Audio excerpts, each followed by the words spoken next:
Bismillahirrahmanirrahim. Alhamdulillahirrabbilalamin. Wassalatu wassalamu ala asyrafil anbiya wal mursalin Sayyidina Muhammadin wa ala alihi wa sahbihi ajma'in. Assalamualaikum warahmatullahi wabarakatuh. Alhamdulillah, pada malam hari ini kita sampai kepada dunia ahli sufi yang ke-19, dan malam ini akan saya selesaikan insyaallah mengenal tentang jiwa ya sampai ke-6. Insyaallah nanti yang ke-7 kita tinggal praktek beberapa hal yang diperlukan untuk pembinaan kejiwaan ini. Apa yang saya dapatkan ini adalah beberapa rangkuman yang bisa saya dapatkan atau bisa saya sampaikan dari beberapa syarahan yang disampaikan oleh guru kita Ustadz Husain bin Abdul Latif ya, dan juga dari berbagai pertemuan dengan beliau ya. Nah di sini di bagian yang ke-6 ini saya khususkan yaitu tentang bagaimana kita membina base camp ya, membina base camp. Nah, nanti kita latihannya adalah kita sampaikan nanti di insyaallah di minggu depan. Ya, sebelum sampai ke sana, mari kita lihat dulu tentang bagaimana tekanan kehidupan yang umumnya dialami oleh umat manusia kita semua. Bahwa yang namanya anak, istri, suami, keluarga, dan juga kemegahan dunia, ya, ini selalu bermasalah bagi kita dalam hal semuanya itu seperti menekan kita dari segala arah, ya. Kalau kita lihat tadi diri kita atau tubuh kita terdiri dari berbagai unsur ya, terutama adalah jiwa, ya. Semua yang berhadapan ini, yang kita hadapi ini seperti menekan kita dari segala arah, ya. Dari depan, dari atas, ya, dari kiri, kanan, ya, seperti menekan kita, sehingga banyak di antara kita yang tidak kuat menahannya, ya. Kita ingin keluar, ya, atau kita ingin mencari sebuah tempat perlindungan, ya. Bagaimana supaya semua yang membebani kita ini bisa seperti berada di luar diri kita, ya, di luar jiwa kita, ya. Selama ini semuanya itu seperti melekat dengan jiwa kita itu, ya, sehingga menimbulkan ketidaknyamanan ya dalam keseharian kita. Ini yang berhubungan dengan aulad dan amwal dan kemegahan dunia ya. Kemudian ada juga tentang bagaimana masalah-masalah terkini di dalam dunia kehidupan kita, yaitu globalisasi ya. Semua ini juga tidak kalah menekan kita ya, dari kiri dari kanan ya, ditekan kita, sehingga banyak dari kita yang merasa lelah atau tidak kuat menahan ini ya. Bisa saja misalnya tentang perdagangan bebas ya, bagaimana dengan teknologi internet yang sangat maju sekarang ini yang menguasai kita ya, bagaimana eksploitasi sesama manusia ya. Nah, ini bagaimana juga tentang environment ya, masalah lingkungan hidup. Ini juga tidak kalah menekan kita dari kiri kanan ya, sehingga banyak di antara kita yang tidak kuat untuk menahannya. Kita ingin bersembunyi dari semua itu kepada suatu tempat yang bisa menghindarkan kita dari permasalahan-permasalahan itu. Begitu juga dengan berbagai emosi ya, atau rasa-rasa yang ada di dalam di sekitar diri kita itu menekan kita, ya, ditekan kita oleh rasa-rasa itu ya. Ada rasa munafik, ada sombong, ya, tidak khusyuk, dendam, syirik, ya, bergunjing. Ini tidak mengenakkan semua menekan kita, ya. Depresi kita dibuatnya gitu, ya. Nah ini yang terjadi ya, sehingga apa? Kita ingin bebas dan merdeka, ya, dari semua yang menekan kita tadi itu, ya. Ini ingin kita membebaskan diri dari tekanan harta benda, kemegahan dunia, ya. Kemudian dari segala apa yang akibat dari globalisasi, begitu juga dengan segala emosi dan perilaku-perilaku buruk yang selalu mengintai kita selama ini. Kita ingin bebas dan merdeka, ya. Seperti apa? Ini adalah nyamuk, mosquitos, ya. Kalau di musim hujan di tempat kami juga banyak ya. Nah, sebentar-sebentar tangan kita digigit oleh nyamuk itu. Nah, kita ingin bersembunyi dari mereka ini semua, Ya, bagaimana caranya gitu. Ya. Nah, sehingga dengan ada yang membeli apa namanya semprotan Baygon ataupun sebagainya ya, anti nyamuk ya, kita ingin terbebas dari ini ya, kita ingin bersembunyi di suatu tempat ya, kalau bisa satu tempat yang tidak ada nyamuknya gitu, maka seperti kita berada dalam sebuah kelambu ya. Nah, ini adalah sangat sangat nyaman kalau kita tidur di dalam kelambu ini, kita tidak merasa terganggu lagi dengan segala hal tadi ya, nyamuk tadi. Nah, bagaimana caranya agar kita juga bisa bersembunyi di dalam ya suatu tempat yang nyaman dari hal-hal yang mengganggu kita tadi. Itulah yang diinginkan oleh manusia sebenarnya ya. Dari aula dan amwal, dari globalisasi, dari masalah-masalah emosi dan psikologi ini ya. Kita ingin bersembunyi di suatu tempat ya. Bagaimana kita bisa terbebas dari itu ya. Nah, kita juga ingin seperti seorang bayi ya, yang dipenuhi dengan rasa bahagia yang diturunkan dari langit, contohnya seperti itu ya. Semua tanpa sebab dan tanpa rekayasa pikirannya. Nah, karena sekarang ini untuk mendapatkan kebahagiaan itu banyak dilakukan dengan rekayasa pola pikir dan afirmasi ya. Nah, sekarang bagaimana caranya? Ini yang perlu kita jelaskan malam ini ya. Karena banyak yang mencari melalui buku ya, dicari melalui buku, banyak buku ya di dalam di rumah ataupun di perpustakaan ataupun di mana kita cari di dalam buku itu, tetapi hasilnya juga tetap saja buku-buku itu menjadi beban bagi kita ya, yang tidak melepaskan kita dari beban sebelumnya, malah sekarang kita terbebani dengan segala yang ada di dalam buku itu, seakan-akan bahwa yang kita dapatkan itulah yang akan kita lakukan. Ternyata tidak bisa melepaskan kita dari belenggu-belenggu itu. Kita terbelenggu kembali dengan buku pertama, buku kedua, ya, ilmu pertama, ilmu kedua dan seterusnya, ya, membelenggu kita kembali, ya. Begitu juga kita berusaha mencari guru, mencari mursyid kemana-mana, ya. Guru yang bisa membimbing kita sehingga kita bisa beribadah dengan baik ya, atau kita bisa bermeditasi dengan dengan kualitas yang bisa memberikan kita kenyamanan ya. Maka kita diajak untuk olah zikir ya, diajak olah raga, olah jiwa ya, olah pikir, olah rasa ya. Nah, begitu kita lakukan satu persatu itu, tetap saja dia hal-hal ini menjadi belenggu bagi kita ya. Zikir gitu kan ya, belenggunya tidak kalah kuatnya daripada belenggu-belenggu tentang aulad dan amwal yang disebutkan di atas tadi ya. Disinilah kita akan diuji nanti mencari mana sih yang sebenarnya bisa membebaskan kita dari segala permasalahan tadi ya.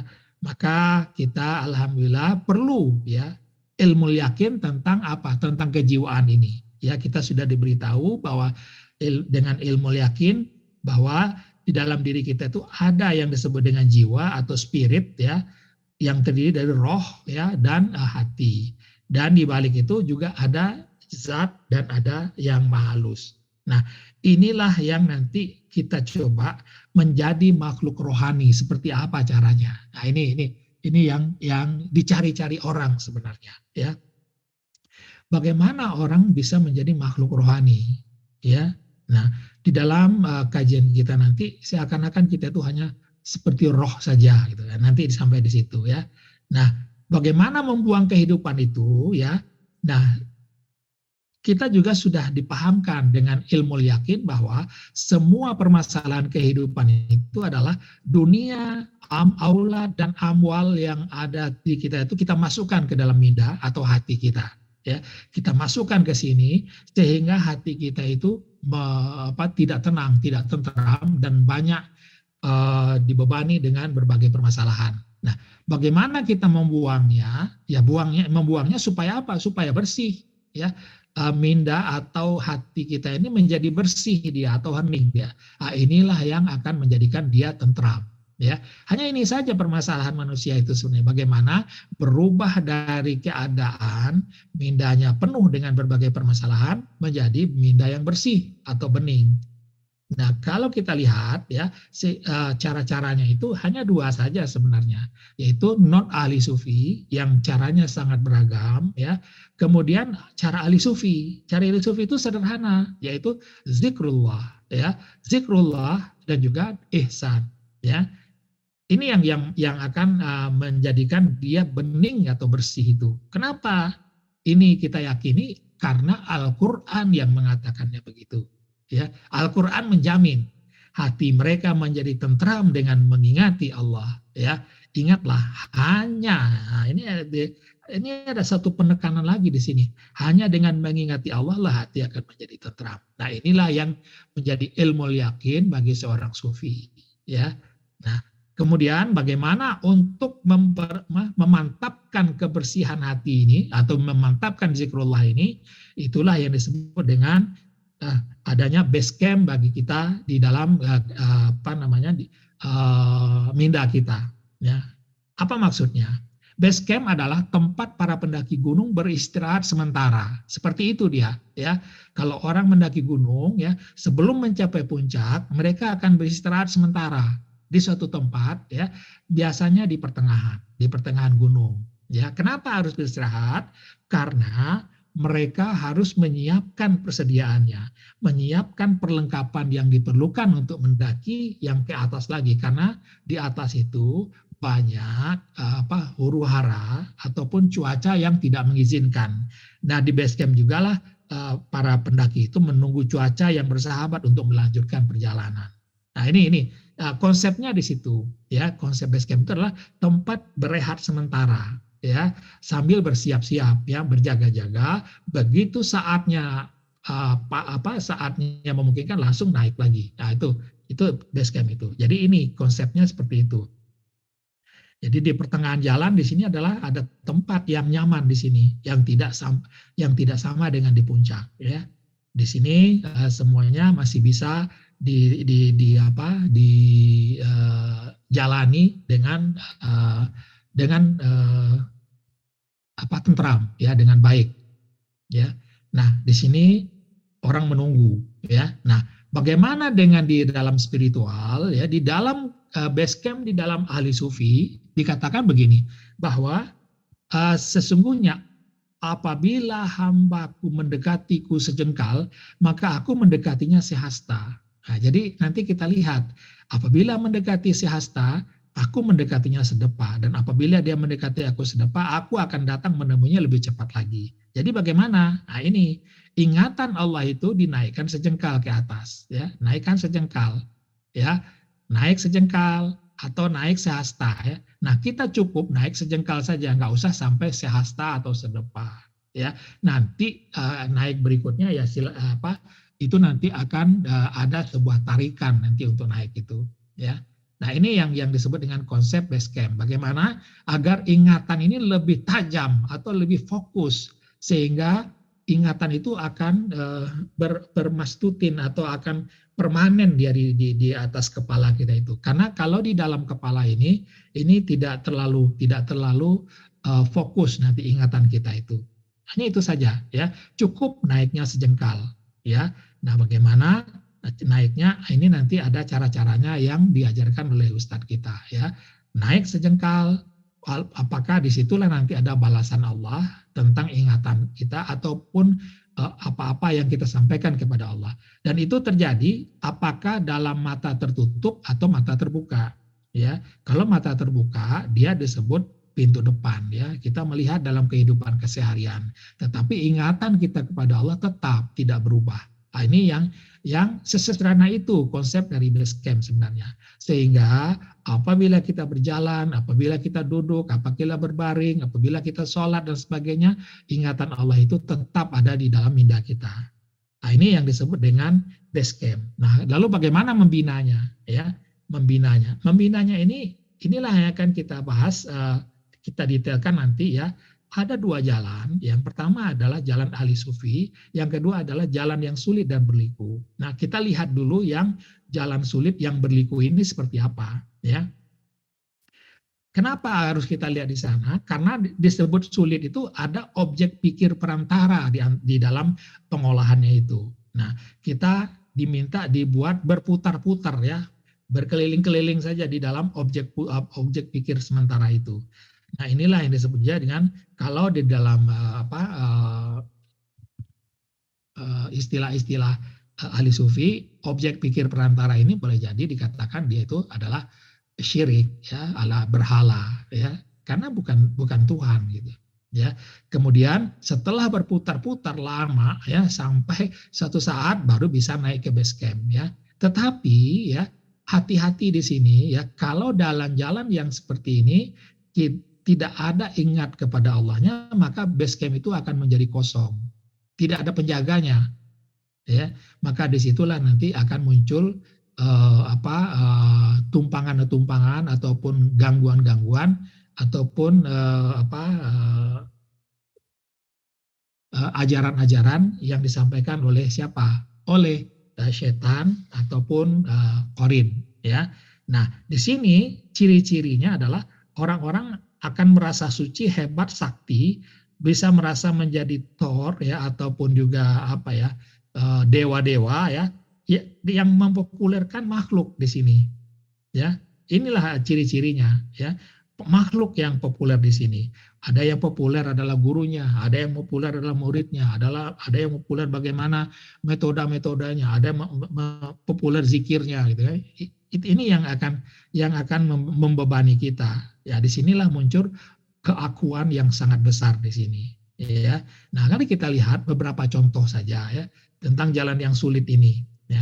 Jalan sulit itu seperti apa? Itu kita udah sampaikan tadi, yaitu berputar-putar di objek pikir perantara. Ya. Ada perantara-perantara apa? Fokus kepada cakra ataupun lataif. Ya, dia fokus kepada gerakan nafas. Gerak nafas ini dikatakan juga, ada yang mengatakan nafas kita ini adalah tiupan Allah. Maka kita hirup tiupan Allah itu, seperti itu ya. Jadi gerak nafas ini, jadi mengamati gerak nafas ini kita lihat nanti. Kemudian ada getaran ataupun puasa atau rasa. Mari kita lihat pemakaiannya seperti apa. Jalan meditator atau disinilah biasanya dipakai oleh orang-orang Hindu, Buddha, Tao, meditasi mistik, New Age movement, perdukunan dan sebagainya. Memakai ini semua. Kemudian jalan tarekat dan wali-wali memakai ini juga ya. Tarekat ABC, wali-wali XYZ ataupun perdukunan yang berbaju Islam. Ya, berbaju Islam itu maksudnya adalah dengan menambahkan berbagai peristilahan di dalam Islam. Nah, cara ini saling bersinggungan dengan sangat tidak kentara, halus sekali persinggungannya gitu. Ya, mari kita lihat tentang cakra ya. Ini meditator ya. Cakra-cakra mulai dari dasar sampai mahkota ya. Membersihkan cakra, mengaktifkan kundalini, berada di titik nol, bertemu dengan diri sejati. Diri sejati inilah sebenarnya yang disebut juga dengan ruh tadi yang saya sebutkan tadi ya. Kundalininya bangkit. Kundalini bangkit itu adalah tenaga sebenarnya. Tenaga yang bisa dibangkitkan, yang bisa menembus ubun-ubun. Nah, ini buat putar-putar di sini beberapa lama baru naik ke atas. Nah, ini dalam jalan meditator yang tentang cakra. Kalau lataif sama ya, dibersihkan lataif-lataifnya. Kalau di dalam tarekat, lataif itu tidak sampai ke dasar. Dia hanya sampai di atas ini saja ya. Di atas dada ke atas. Ya, di bawah sudah tidak dilihat. Tapi ini kayaknya sudah agak lebih bagus ya. Karena yang di bawah tidak perlu, nggak ada apa-apanya. Walaupun di dada pun tidak ada apa-apanya gitu ya. Kemudian zikir, lisan, kalbu, sir ya. Kemudian dikatakan juga mati sebelum mati. Ya, mati sebelum mati ini sebenarnya adalah bagaimana ruh ataupun jiwa ini bisa keluar dari tubuh. Ya, seperti itu aja pemahamannya sebenarnya ya. Kemudian bagaimana bisa usul atau bertemu dengan Allah ya. Kemudian fana baqa fana fillah baqa billah. Ada karomah dan ada kesaktian. Nah, ini adalah berbagai macam jalan yang untuk mendapatkan base camp tadi dengan latihan cakra dan lataif ya. Kemudian bagaimana dengan gerak nafas sama ya. Jalan meditator juga sama itu. Dengan be aware dengan nafas kita ya. Jadi jangan perhatikanlah nafas kita itu bagaimana turunnya, bagaimana naiknya. Nah, itu meditasi itu adalah yang paling utama sebenarnya, ya, selain dari cakra-cakra tadi. Amati keluar nafas, ya, sehingga dengan mengamati keluar nafas maka pikiran kita tidak lagi ribut, tidak lagi direpotkan dengan berbagai permasalahan. Kita hanya satu fokus, yaitu apa? Gerakan nafas tadi. Bernafas, turun, naik, turun, naik. Ini dengan berbagai cara, ya. Berbagai macam cara pernafasan ini ada di dalam meditasi, ya. Begitu juga di dalam jalan tarekat dan wali-wali. Ada zikir nafas, ada zikir ruh Allah, ya, ada merasakan daya, merasakan mengikuti daya nafas, ya, nafas bertemu dengan sang sejati, ya, sama sebenarnya ini, ya. Jadi intinya adalah mengamati nafas, tapi diberikan afirmasi dengan menyebut nama Allah ataupun juga la ilaha illallah. Jadi ininya sama, fokusnya sama sebenarnya. Itu mengamati gerakan nafas. Kemudian apa? Getaran atau kuasa. Ini juga sama, ya. Jalan meditator ini adalah seperti gerakan tai chi, ya, atau gerakan menguasai Falun Gong dan sebagainya. Sama itu semua. Ini adalah untuk merasakan getaran atau kuasa. Karena kalau kita rileks kemudian bergerak, maka ruh kita akan merasakan adanya gelombang-gelombang yang ada di sekeliling kita ini. Nah, gelombang itulah yang membuat kita itu bisa bergerak dengan seperti gerakan silat ataupun gerakan macam-macam lah, mengalir seperti air. Ya, ini yang dilakukan oleh para jalan meditator lain. Ini sederhana sekali sebenarnya. Nah, di jalan tarekat dan wali-wali juga sama. Salah satunya adalah dengan melakukan whirling darwish, ya, tarian darwish berputar-putar, apalagi dengan mata dibuka. Kalau mata dibuka awalnya kita akan melihat angkasa itu, kalau dilakukan di malam hari, bintang-bintang itu akan berputar, terasa berputar, sehingga tubuh kita pun berputar gitu. Nah, itu kemudian mata ditutup. Kalau sudah ditutup mata, maka ada terasa kita akan naik ke atas, berputar di sini. Nah, ekstasisnya ada di situ, ya, serasa naik ke angkasa lepas. Itu adalah berbagai cara. Nah, ini bisa dilakukan di berbagai tempat. Ada di dalam ruangan. Nah, saya dulu melakukannya di mana? Di lapangan terbuka melakukannya. Tidak tanggung-tanggung, ya. Bisa 2 jam, bisa 3 jam menari seperti ini, dan tidak jatuh. Nah, itu mudah sekali sebenarnya melakukannya kalau kita dengan cara-cara tertentu. Tapi ini disebut juga dengan cara yang berbelit-belit, ya, yang sulit, ya. Nah, bagaimana dengan rasa? Nah, rasa ini umumnya adalah berfokus kepada jantung ataupun ada di dalam dada kita, ya. Inilah fokusnya di sini. Karena diyakini oleh orang jalan meditator ini bahwa di dalam jantung ini ada getaran atau ada frekuensi yang sangat besar, ya, itu, ya. Frekuensinya ada di situ. Nah, kalau di dalam jalan tarekat ini disebut dengan kalbu. Nah, kalbu ini yang dihantam dengan berbagai zikir, ya. Nah, kita lihat nih. Nah, ini jalan meditator itu selalu lebih cenderung dengan memegang dada, ya, dengan memegang dada di sini, kemudian dirasakan apa? Diafirmasikan, ya, perasaan di dalam dada, ya.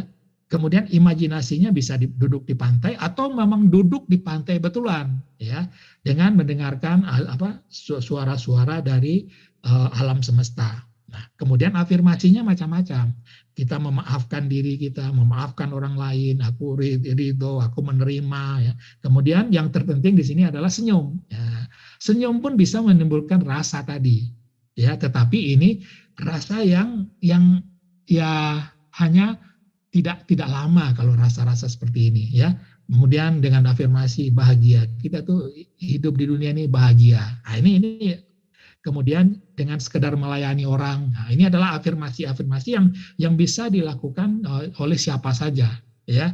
Kemudian bisa didukung dengan musik atau suara-suara alam. Nah, ini yang umumnya adalah jalan meditator yang dilakukan orang. Beda dengan jalan tarekat, ya. Jalan tarekat itu ada 2 permasalahannya, yaitu menembus rasa-rasa atau merasa menembus 7 tingkatan nafsu, ya. Nah, ini yang kita lihat, ya. 7 tingkat nafsu itu apa? Nafsu itu ada di dalam dada, ini disebutkan nafsu di dalam dada. maka ini ditembus ya, ditembus dengan Allah dengan ungkapan Allah, ataupun bisa juga dengan naik ke atas, kemudian ke samping, turun ke bawah. Yang penting adalah tembusannya ke sana, ke dalam dada itu.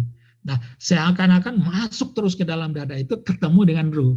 Ya, ruh itulah nanti yang disebut dengan cipratan tiupan ilahi. Ya, kemudian itulah yang nanti dicoba naik ya, naik di sini, berjalan melewati 7 martabat alam. Ya, 7 martabat alam ini dilewati lagi. Biasanya latihannya adalah bisa berdiri, bisa duduk, tapi fokusnya adalah dengan naik tak terbatas, naik tak terbatas, naik kepada yang tak terbatas. Nah, ini adalah berfokus kepada rasa yang ada di dalam dada. Nah, ini adalah latihan seperti ini sangat menimbulkan keadaannya itu luar biasa sebenarnya ya. Bisa orang bisa menangis hebat, bisa orang histeris ya, berteriak gitu kan. Kenapa? Karena merasa lepas ya, karena kita seperti terbang ke angkasa gitu. Nah, ini yang dilakukan di dalam berbagai kebatinan Islam pun melakukan seperti ini ya. Sama sebenarnya dengan yang dilakukan oleh di dalam yang non agama tadi atau meditasi umum. Nah, fokusnya adalah perasaan di dalam dada atau kalbu. Afirmasinya bisa la ilaha illallah atau Allah ya. Yang penting bersuara, tapi hujamkan ke dalam hati. Nah, itu intinya di situ, sehingga muncul karena dihujamkan maka bergetar tubuh. Karena bergetar tubuh itu disebut itu betul gitu. Nah, padahal sebenarnya itu adalah masih belum sampai di situ yang sebenarnya ya. Karena kalau getaran yang ada di dalam dada ini, orang yang beriman, tidak beriman ya, orang yang tidak ingat Allah ataupun ingat Allah sama saja di sini, di dalam dada ini. Kalau di dalam dada ya, menyebut Allah dengan tidak menyebut Allah sama saja ya. Yang penting dihantamkan ke dalam dada ya, ada di situ. Nah, ini sama saja ya. Kemudian perjalanan rohani menembus kalbu atau alam-alam yang disebut juga dengan 7 martabat alam. Pendukungnya di dalam tarekat, nah, biasanya kalau zikir la ilaha illallah tembus ke dalam dada, kalau sudah tidak bersuara maka yang dibunyikan adalah ketokan mic. Nah, seperti itu. Sehingga dengan begitu orang seakan-akan tetap berzikir di dalam jantungnya gitu. Ya, jantungnya itu berzikir. Nah, inilah yang menimbulkan berbagai fenomena ya. Karena ada fenomenanya itu dianggap betul ya. Nah, itu ya. Itu kalau yang disebut dengan jalan sulit dan berliku. Nah, sekarang bagaimana jalan ahli sufi ya? Jalan ahli sufi ya, jalan ahli sufi itu sederhana ya. Ada komponen yang diperlukan yaitu hati ya. Komponen hati yang dipakai itu hanya apa? Ya, nanti kita lihat. Kemudian mata hati fokusnya kemana? Ketahapannya ada tahap 1, tahap 2, perkembangan base camp. Nah, latihannya insya Allah nanti di minggu depan insya Allah ya. Nah, kita masuk dulu ke bagaimana tentang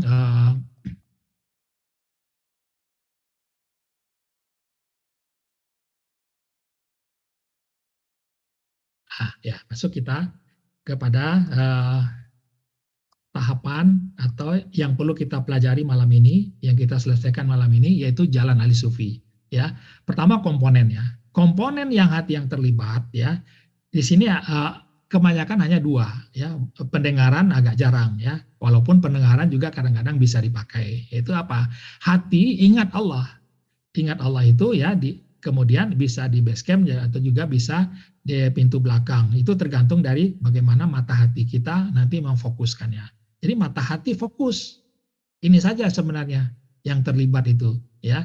Pendengaran pun sebenarnya bisa difokuskan juga kepada ingatan Allah itu, karena tidak akan mendengar apa-apa ya. Ini yang terlibat. Nah, di sini kita lihat bahwa sini ada hati yang nanti mengingat Allah, kemudian mata hati nanti akan fokus fokus kepada ingatan Allah, ada kunci nanti di sini. Ya, kunci ini penting juga karena kalau kunci ini ada maka mata hatinya bisa berputar-putar nanti. Kalau nggak ada kunci nggak bisa diputar nanti. Nah mata ini ditutup, ya seperti ini. Mata tutup, ada kuncinya. Kemudian ingatan apa? Ini kenapa ya ada garis-garisnya Bang Bayu? Oke, enggak ada. Ya, kayaknya ada yang mainan anot di sektor Pak Alusan. Ya, oke. Jadi ya seperti ini ya. Bedanya di situ aja tuh. Ya, ingat Allah, kemudian fokus, kuncinya membesar nanti. Bagaimana melatihnya itu? Nah, itu ya. Kemudian mata hati fokus. Nah, bagaimana agar tumpuannya ada? Kita lihat saja kunci agar pandangan mata hati bisa diputar atau diarahkan atau difokuskan kepada sesuatu, ya. Nah, ini adalah mata yang tidak fokus ya. Hanya matanya yang fokus, mata hatinya tidak. Agar mata hati fokus dan dikunci, naikkan matanya ke atas ini. Ya, naikkan mata hati ke atas. Nah, matanya ditengokkan ke atas ya. Tutup mata maka di sini ada kunci. Kunci itu artinya apalah? Mata itu bisa kita istirahatkan ya. Nggak perlu digerak-gerakkan lagi, mata itu istirahat dia mata di situ ya. Nah, kalau mata sudah istirahat, barulah mata hati bisa digerakkan kemana-mana ya. Jadi gitu dia. Ya, tutup semua segi dengan kesadaran tauhid nanti. Nah, itu kita kunci dia ya. Jadi gerak minda hati, gerak pikiran adalah diarahkan hanya kepada mengingat Allah nanti. Ini diarahkan kepada mengingat Allah. Ya, itu mata hati yang terlibat. Nah, kemudian tahapannya bagaimana? Tahapannya ada dua, ya. Pertama adalah tersambung dengan Allah, yaitu fadzkuruni adzkurkum. Ingatlah aku akan ingat kepada kamu. Nah, yaitu mengosongkan hati atau minda dari selain Allah. Nah, ini tahapan pertama, ya. Dia mengosongkan hatinya hanya demi Allah. Hatinya atau mindanya kosong dari apa saja selain Allah. Nah, ini yang paling penting.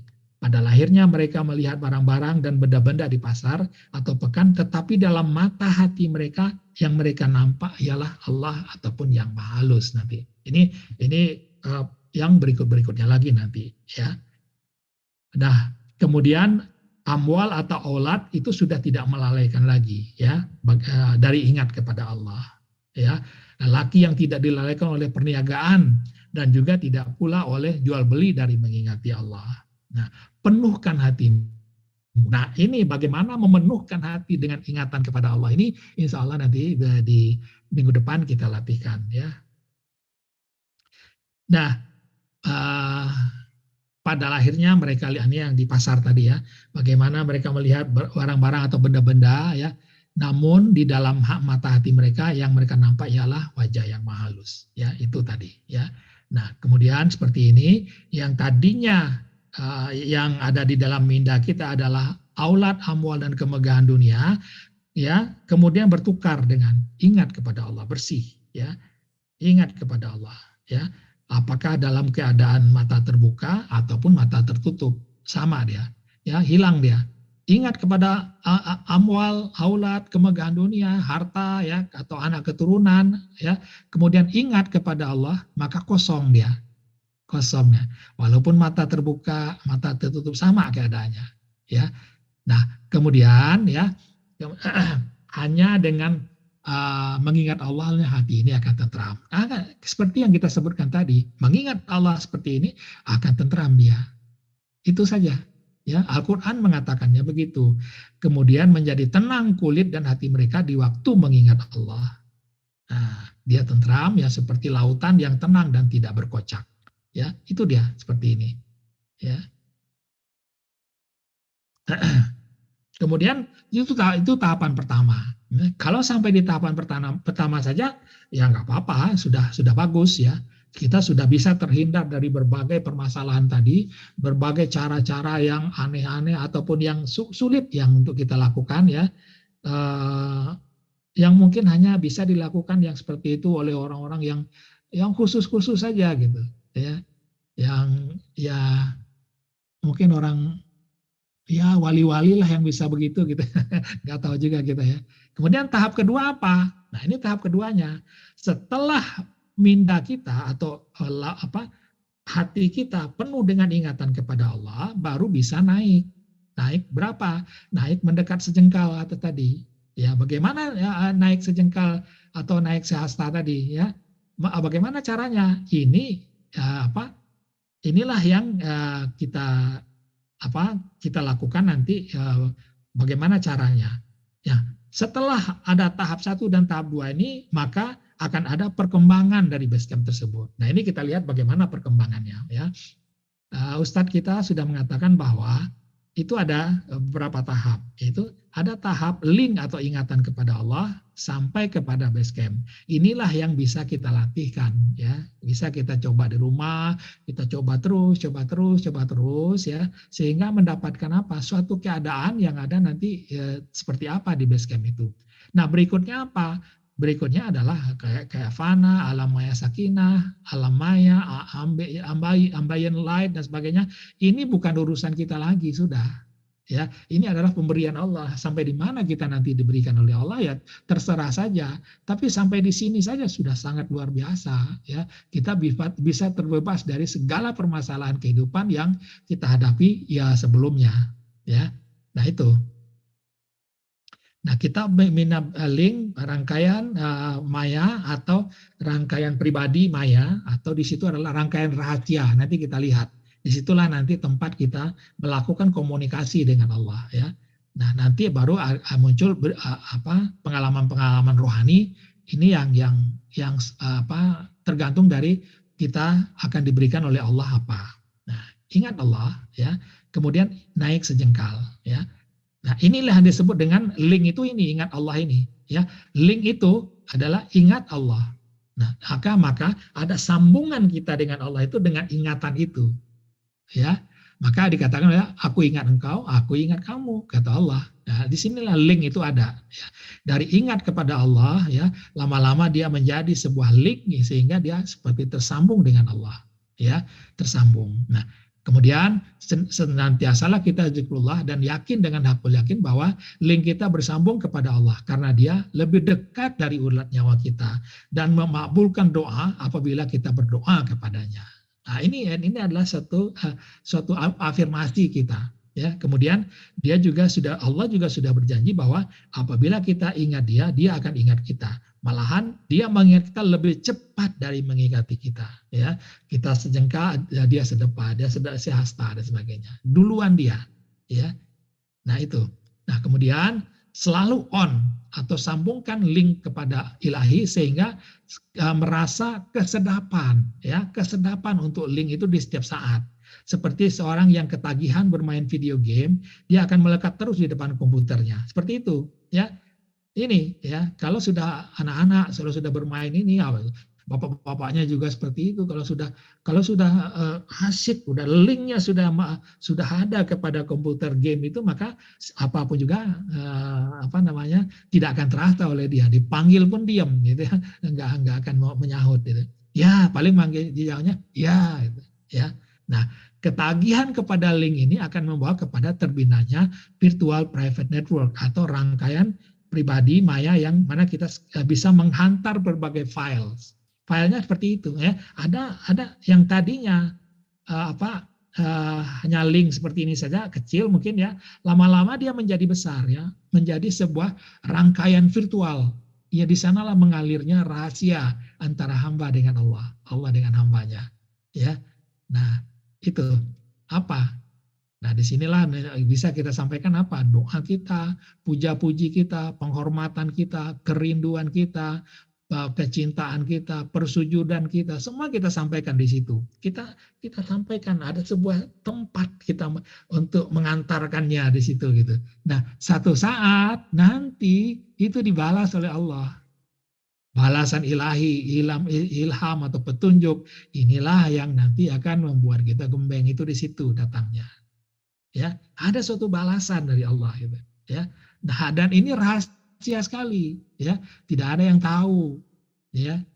Jadi kita boleh jadi hanya duduk diam aja gitu kan, tetapi di situ sedang aktif ya, sedang ada think tank kalau disebut orang itu ya. Bagaimana ada TikTok ya antara hamba dengan Tuhannya di situ, ya. Nah, ini yang disebut dengan perkembangan dari basecamp itu. Nah, seperti orang yang ketagihan bermain komputer game, maka mereka akan akan sampai masanya setiap kali dia duduk di hadapan komputernya bermain game, dia merasa seolah-olah dia sudah berada dalam rangkaian cyber itu. Kalau sudah masuk, maka amat sukar baginya untuk keluar dari keadaan itu. Nah, ini yang disebut juga dengan keadaan ingat Allah yang sudah bermastutin atau menetap. Ditarik pun untuk itu nggak mau dia gitu kan. Nah itu ya, terbinanya VPN ini atau rangkaian pribadi maya ini membawa kepada terbinanya Basecamp nanti ya. Nah inilah yang akan menjadi Basecamp kita. Nah kalau sudah sampai di peringkat Basecamp ini, maka berpuasatilah serta teruslah amalan ya, teruskan amalan ya, selalu ada link. Jangan berhajat kepada apa-apa seperti dinaikkan martabat dan sebagainya. Ya kalau begini ya, saya harus begini. Ini harus sampai tahapan menjadi sakti dan sebagainya. Jangan seperti itu ya. Kalau kemudian ya teruskan permainan, jangan mengharap kemenangan atau mencapai taraf keistimewaan. Ya, jangan ingin jadi juara, ingin jadi apa gitu ya. Jangan. Ya hindarkan ini. Ya. Kemudian maka bergeloralah mereka yang berada di Basecamp itu dan ketagihan mereka di situ meneruskan perjalanan ya, dan itu bukan ini lagi tapi sudah ditarik ya. Ketagihan itu lalu memuncak dan masuk ke dalam kefanaan. Bagaimana maksud kefanaan itu ya? Fana ini membuat kita kemabukan dengan ilahi sehingga tidak ada masa pun terluang atau terlepas, melainkan link itu berjalan. Ada naik ya, ditarik dia ke atas. Kalian seolah merasa link kalian sudah disambut oleh Allah. Ini yang mendatangkan rasa bergelora yang tinggi, yang kalian tidak sanggup memutuskannya walaupun seketika. Oleh sebab itu, link ini akan senantiasa terhubung dengan ilahi. Nah, dalam keadaan ini Rasulullah dikatakan bahwa mata beliau tertutup, mata beliau tidur, tapi hati beliau tidak. Nah, ini adalah keadaannya seperti itu. Ya. Nah, kalau kita gambarkan, ruh ini akan naik ke atas, ruh naik ke atas, maka ini yang disebut dengan fana. Fana hanya naik ruh ke atas sehingga tidak terasa lagi apa yang di bawah ini, tidak terasa. Dan juga tidak tahu kita yang di luar itu sudah tidak menjadi perhatian kita lagi karena kita sudah ada di dalam. Ya. Nah, dari keadaan fana ini maka VPN atau alam maya ini berubah menjadi alam maya sakinah ya. Alam maya sakinah ini kita menyaksikan satu alam yang indah, syahdu, aman, damai, tentram, lagi suci. Nah, ini kita lihat ada Basecamp, perhentian sementara, ada pintu istana, alam maya, ada istana raja, alam maya sakinah. Ya, ini adalah tarikan ilahi sampai ke sana. Ya, ini gambarannya. Ya, ini baru di luar, tapi ya jangan buru-buru masuk ke dalam, kata Pak Ustadz kepada kita. Jangan buru-buru masuk ya. Kenapa? Jangan kamu sewenang-wenang atau terburu-buru masuk ke dalam istana walaupun kamu sudah dijemput. Karena itu boleh jadi adalah muslihat raja untuk menguji kita. Ya, tunggulah sehingga kita diseret atau dipaksa masuk. Karena kalau sudah dipaksa, maka kita tidak akan dimintakan pertanggungjawab atas perbuatan kita untuk memasuki itu. Nah itu ya. Jadi yang tadi di luar udah masuk ke dalam. Nah, kalau sudah berada di alam maya sakinah ini, duduk sambil meneruskan link kepada Allah, dan disinilah kita sudah berada dalam taman larangan raja. Hendaklah kita beradab lagi bersopan santun di sini. Ini lebih kepada bagaimana sikap kita kepada Allah Subhanahu Wa Taala.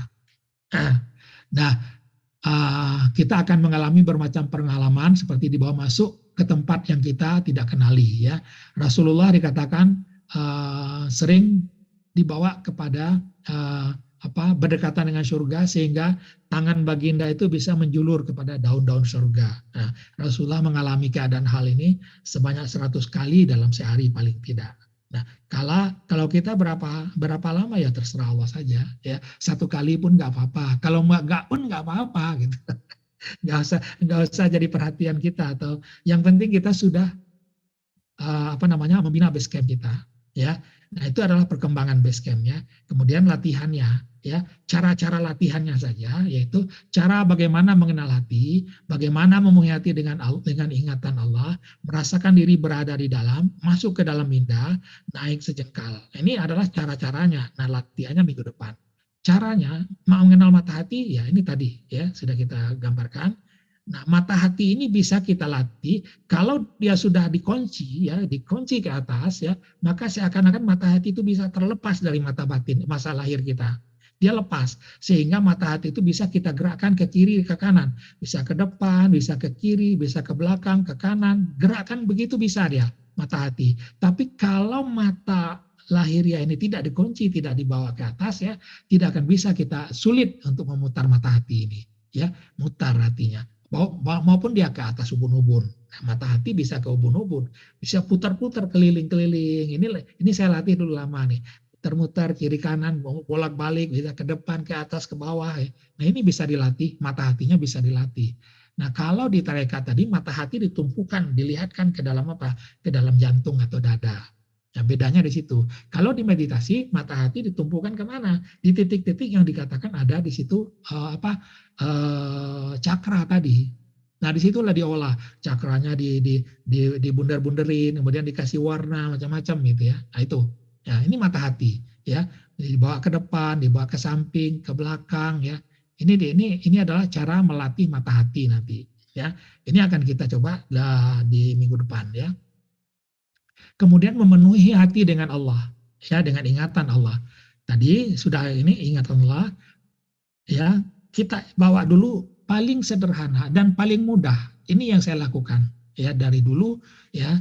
Kadang-kadang kalau sekarang kalau nggak berhasil di sini saya bawa ke belakang dulu. Ingat Allah di belakang, pandangan mata hati ke belakang, kemudian bawa mata hati ke atas ya, ke atas mata hati. Maka kemana mata hati dia kita bawa, ingatan Allah itu seperti ikut membesar dia. Yang tadinya kecil hanya sekecil di belakang ini ya, tidak ada rupa, tidak ada umpama, bawa ke atas mata hatinya, bawa ke atas. Maka semakin penuh minda kita dengan ingatan Allah. Ke belakang, ke atas lagi, ke depan. Maka di sini seakan-akan sudah penuh dengan ingatan Allah.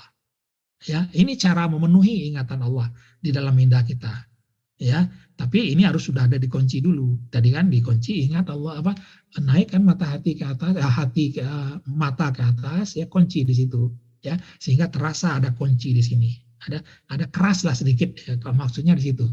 Ada kekerasan sedikit di dalam di atas di sini, kening di sini, ya, bawa ke sana. Nah, ini yang dilakukan, ya. Terus kita lakukan bagaimana diingat belakang, atas, seluruhnya, ya. Nah itu yang kita lakukan, berkali-kali kita lakukan. Kemudian apa? Merasakan diri di dalam tubuh. Nah merasakan diri itu penting sekali, ya, yaitu untuk nanti merasakan bahwa oh ternyata saya itu ada di dalam, ya, jiwa itu ada di dalam tubuh, ya. Nah, nanti kita latih ya, sehingga kita bisa melihat, ya, seperti melihat di dalam terowongan, ya.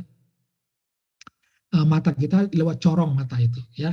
Pandangan mata hati melalui corong mata ini seakan-akan kalau pertama dibawa ke depan dia akan gelap, terlihat gelap saja dia, ya. Jadi seperti ini ya, ini gelap ya karena di sini tutup ya, gelap, terasa gelap, terlihat gelap.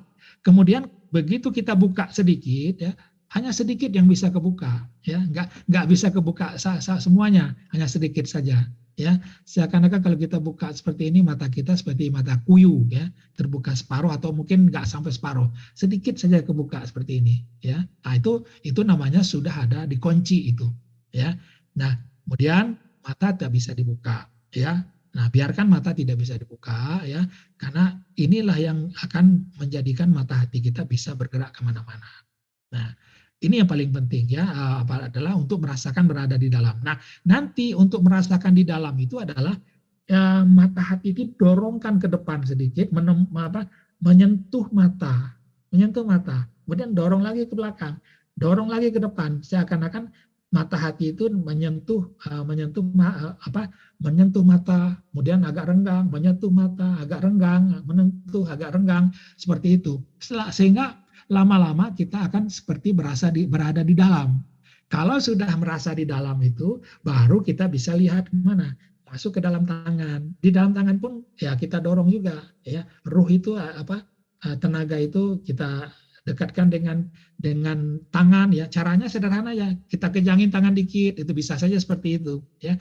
Nah lama-lama terasa betul kita berada di dalam, terasa betul kita berada di dalam ya. Nah apalagi ditambah dengan suatu penghayatan ihsan ya, sehingga kita berada di dalam liputan yang maha halus. Nah, kalau sudah sampai di situ ya, nah, baru nanti kita merasakan kewujudan yang maha halus itu ya, sehingga lama-lama kita hanya seperti roh saja ya. Maka hanya seperti sebaris tipis ya, sebaris tipis kuasa atau rasa atau pandangan atau kepahaman yang berada di dalam laut dalam liputan yang maha halus. Nah, inilah yang dikatakan oleh Syekh Abdul Qadir Jilani, sehingga sampailah masanya bila ia merasa tabiat-tabiat dan sifat-sifat kemanusiaannya hilang dan dia tinggal seolah-olah roh saja. Kenapa seperti itu? Nggak ada lagi pandangan mata hati kita, nggak ada lagi rupa, nggak ada upama, ya. Kemudian tidak ada masalah-masalah kehidupan tadi, ya. Kita sudah kosong saja gitu, ya. Sehingga apa? Nggak ada masalah lagi. Sehingga baru terasa kita seolah-olah hanya seperti roh saja. Nah, itu perkembangannya yang cara masuk ke dalam minda, ya. Kemudian masuk ke dalam minda artinya apa? Setelah nanti minda kita penuh dengan ingatan Allah, baru kita bagaimana masuk ke dalam minda untuk naik ke atas di sini. Ya, dari belakang kepala ini ada pintu, ya. Di sini kita masuk ke atas, dorong ke atas, ya, sampai ke ubun-ubun ini, dorong di sini, ya, sampai terasa keras di atas ubun-ubun ini, ya. Kemudian istiqomah, tekan terus sampai terasa duduk di atas nanti. Nah, ini saja sudah terasa nanti akan menembus ubun-ubun. Nah, lakukan saja, nggak usah ini udah nembus atau belum, nggak usah di ini. Pokoknya tekan saja ke atas sedikit, ya. Nah, mungkin pada awal-awal perlu agak keras, ya, tapi lama-lama cuman sedikit saja udah berjalan sendiri gitu, ya. Nah, kemudian setelah masuk ke dalam baru naik sejengkal. Ya, naik sejengkal, udah ke dalam, ya, naik sejengkal, ya.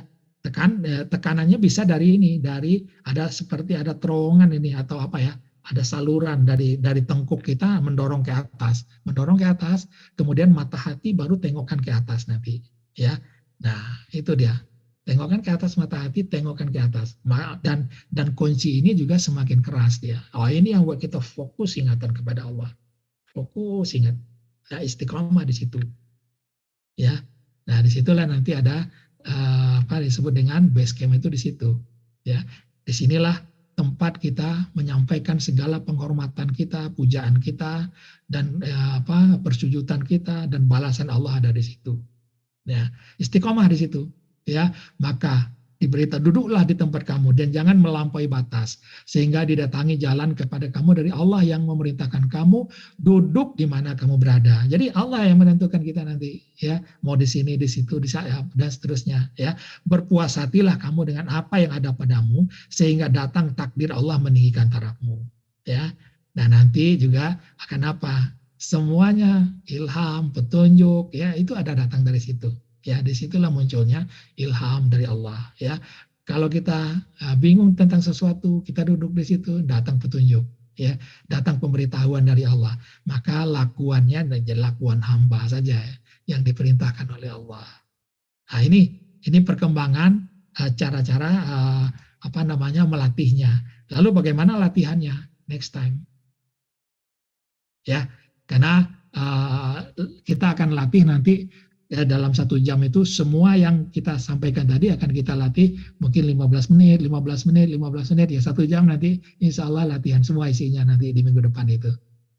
Nah, itu selesai jiwa yang ke-6, ya, rangkaiannya, sehingga nanti di minggu depan itu kita masuk yang terakhir tentang jiwa, yaitu jiwa yang ke-7, yaitu latihannya.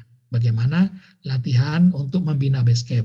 Nah, kalau base camp sudah terbina, maka barulah nanti kita bisa melakukan juga berbagai kegiatan, contohnya pembinaan tenaga atau pembinaan kerohanian yang telah kita sampaikan di minggu yang lalu.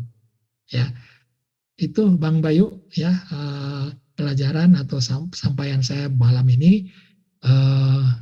Mudah-mudahan ini bisa merangkum, ya, paling tidak yang bisa saya rangkum dari apa yang kita dapatkan semua dari Ustadz kita, ya. Kalaupun itu nanti ada kekeliruan, ya itu mohon dimaafkan saja.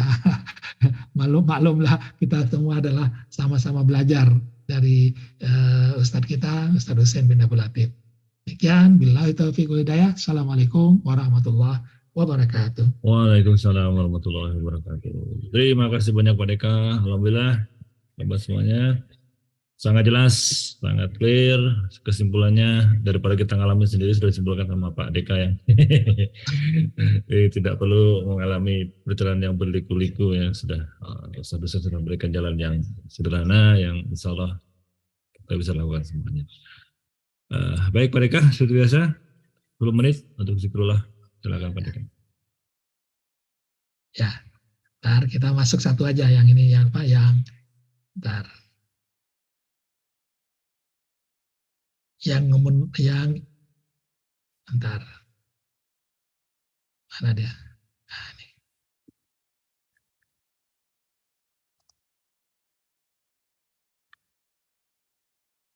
Tahapan satu aja dulu ya. Penuhi hati dengan ingatan Allah, ini aja dulu. Tapi ya nanti kalau sudah ada yang bisa silakan terus ya, kalau enggak ya bisa hanya ingat Allah di belakang kepala, bisa aja kayak gitu dulu ya. Bisa nggak usah dipaksa-paksakan ya. Mau yang di belakang kepala dulu atau mau sudah bisa penuh semua atau ya ada yang sudah bisa di base camp ya silakan ya. Silakan nanti dilakukan sendiri-sendiri.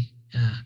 Mau yang ini silakan ya atau yang hanya ingatan Allah di belakang saja silakan ya. Mari kita mulai. Bismillahirrahmanirrahim.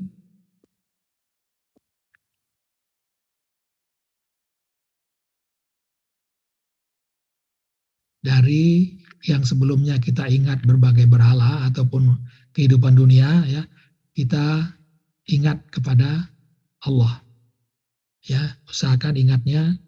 Kalau sudah bisa langsung saja, tapi bagi yang baru ingat Allah di belakang kepala, ingat Allah. Ya, maka tumpukan mata hati kepada belakang kepala itu. Tumpukan ke sana.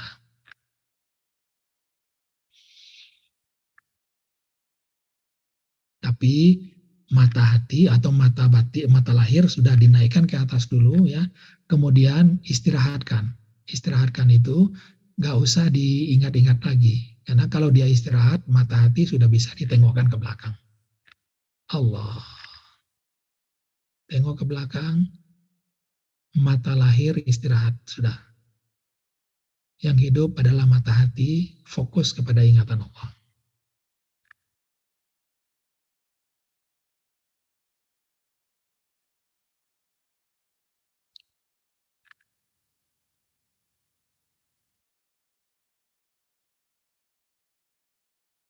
Sampai di belakang kepala itu terasa agak pejal, tetapi tidak ada rupa, ya, tidak ada cahaya, tidak ada semua. Hanya ingatan saja ada di situ. Allah.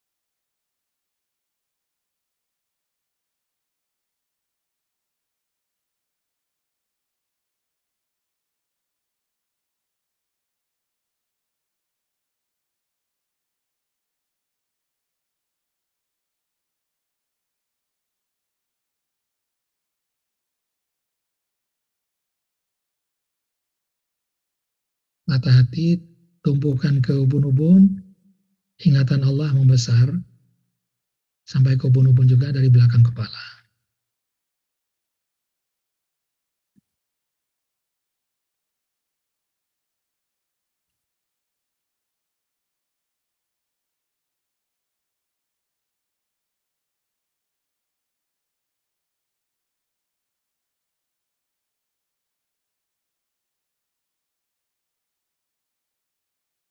Bawa ke depan, ingatan Allah penuh di dalam pikiran kita, dalam minda kita.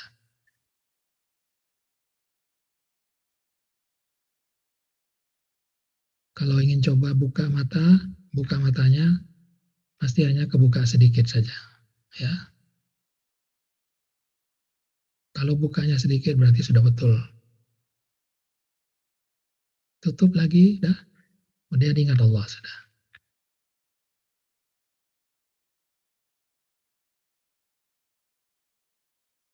Biarkan ingat Allah itu di dalam pikiran dulu, di dalam kepala dulu, ya, di situ saja. Tapi nggak apa-apa kalau ada yang sudah bisa naik ke atas, sejengkal silakan. Tapi saya sarankan dulu malam ini kita latih di dalam saja.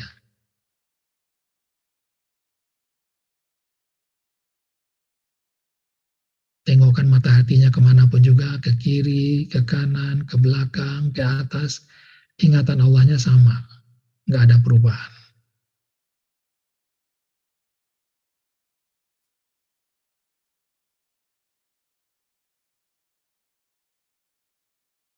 Kita percepat perputarannya pun sama, ingatan Allah. Ya, istiqomah dulu. Minggu depan kita latih lebih detail.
Kita 10 menit Pak Deka.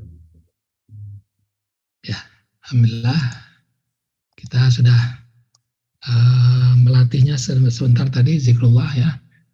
Mudah-mudahan bisa terasa bahwa kerumitan yang tadi ya, bagaimana cara zikrullah yang puter-puter di mana di cakra, di lataif ataupun juga bagaimana ingin keluar dari alam semesta dan sebagainya, semuanya itu membuat apa ya lamunan kita. Tapi kalau kita latih dengan cara yang diajarkan oleh Ustadz ini, inilah mutiara yang saya cari-cari ya, dari dulu dengan berbagai cara ya, mutiaranya ini ya, sehingga dengan sekejap itu apa yang didapatkan dulu bertahun-tahun dengan ini, tapi dengan sekejap insya Allah bisa kita rasakan langsung ya manfaatnya dengan yang diajarkan oleh Ustadz kita, Ustadz Husain bin Abdul Latif ini. Inilah zikrullah ahli sufi ya, zikrullah yang dilakukan oleh nabi-nabi ya dan rasul-rasul dan penerus-penerus beliau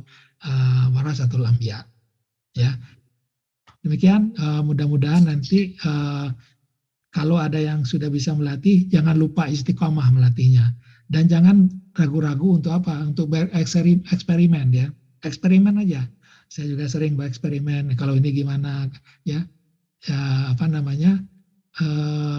Nanti akan mendapatkan pemahaman-pemahaman yang lebih memantapkan kita kepada keilmuan ini. Demikian Bang Bayu dan sahabat-sahabat semua, kita kembalikan kepada Bang Bayu. Billahi taufiq hidayah. Assalamualaikum warahmatullahi wabarakatuh. Waalaikumsalam warahmatullahi wabarakatuh.